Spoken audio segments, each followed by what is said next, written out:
ఈరోజు తెలంగాణలో అందాల భామల పోటీలు నిర్వహిస్తున్నటువంటిది కాంగ్రెస్ ప్రభుత్వం. మేమంటున్నాం, రేవంత్ అన్న నువ్వు చెప్పిన పాఠాన్ని వంట పట్టించుకొని నీకు వాపసు ఇస్తున్నాం అన్న. తెలంగాణ తల్లి ఎట్లా ఉండే గతంలో ఆభరణాలు పెట్టుకొని ఉండే ఆ తెలంగాణ తల్లిని ఏమన్నావు? తెలంగాణలో ఆడపడుచులు ఆకలి మెతుకుల కొరకు కొట్లాడతారు, ఆకలి పోరాటం చేస్తారు, వాళ్ళకు కనీసం మెడ మీద తులం బంగారం ఉండదు, వాళ్ళకు కట్టుకోవడానికి చీరలు ఉండవు, వాళ్ళు వాళ్ళ పిల్లల భవిష్యత్తులు మార్చుకోవడానికి పోరాటం చేస్తారు, ఆకలి పోరాటం చేస్తారు, బతుకు పోరాటం చేస్తారని చెప్పినటువంటి నువ్వు ఆ విధంగా చెప్పి తెలంగాణ తల్లి విగ్రహాన్ని మార్చి ఒక చాకలైలమ్మ రూపాన్ని తీసుకొస్తున్న, నిజంగా ఒక బహుజనుల రూపాన్ని తెలంగాణ తల్లిలో చూపిస్తానే అన్నోనివి. ఇవాళ బహుజనుల బతుకులు ఎట్లుంటే తెలంగాణ తల్లిలో చూపించినన్న నువ్వు అలాంటి బతుకులున్న తెలంగాణలో అందాల పోటీలు ఎందుకు?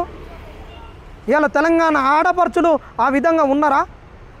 ఇవాళ తెలంగాణలో ఒక ఆడబిడ్డలు ఉద్యోగాలు రాలేదని కొట్లాడుతున్నారు, ఇవాళ మా బతుకులు మారలేదని కొట్లాడుతున్నారు, ఆడపిల్లలు మా జీవితాలు మారలేదని అంటున్నారు, అత్యాచారాలు జరుగుతున్నాయని చెప్తున్నారు.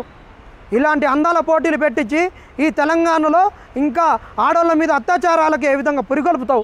దేని గురించి నువ్వు ఈ అందాల పోటీలను పెట్టుకున్నావు అని అడుగుతున్నావు. ఒక్కసారి ఆలోచించుకో. నీ ఎమ్మెల్యేలు, మంత్రులు, నీ కాంగ్రెస్ వాళ్ళు డబ్బులు తిని సంపాదించుకొని ఉండి ఇవాళ సంవత్సరం దాటినాక ఒక తెలంగాణ ఉత్సవం జరిగే ముంగట ఒక ఫ్రీ రిహార్సల్ చేసుకోవడానికి, మీరు ఎంజాయ్ చేయడానికి అందాల పోటీలు పెట్టుకొని మీరు స్టేజీల మీద ఎంజాయ్ చేయడానికి వాళ్ళని తీసుకొచ్చారని అడుగుతున్నాం. ఒకవైపు ఉద్యమం అక్కడ యుద్ధం జరుగుతుంటే ఇక్కడ మీరు ఎంజాయ్ చేస్తాను తెచ్చుకున్నారా? మీ ఆట విడుపుల కొరకు తెచ్చుకున్నారా? అందాల భామల యొక్క అంగాలను మీరు అనువనువున చూడడానికి తెచ్చుకున్నారా అని అడుగుతున్నాం.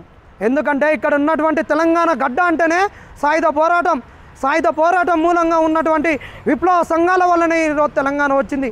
ఆ విప్లవ సంఘాల అనుబంధ మహిళా సంఘాలు పీడబ్ల్యూ అయినా, విజృంభణ అయినా, విమలక్కైనా, సంధ్యక్కైనా ప్రతి ఒక్క మహిళా సంఘం కూడా ఈరోజు తెలంగాణలో అందాల పోటీలు వద్దన్నారు. అలాంటి మహిళలే ఈరోజు నీకు కేసీఆర్ ప్రభుత్వం వద్దని కొట్లాడి నీకు అండగా నిలిచితే అలాంటి మహిళా సంఘాలు కూడా వచ్చి నీకు విన్నవించుకుంటే ఈరోజు అందాల పోటీలను పెట్టినామంటే నిన్ను ఏమనుకోవాలి?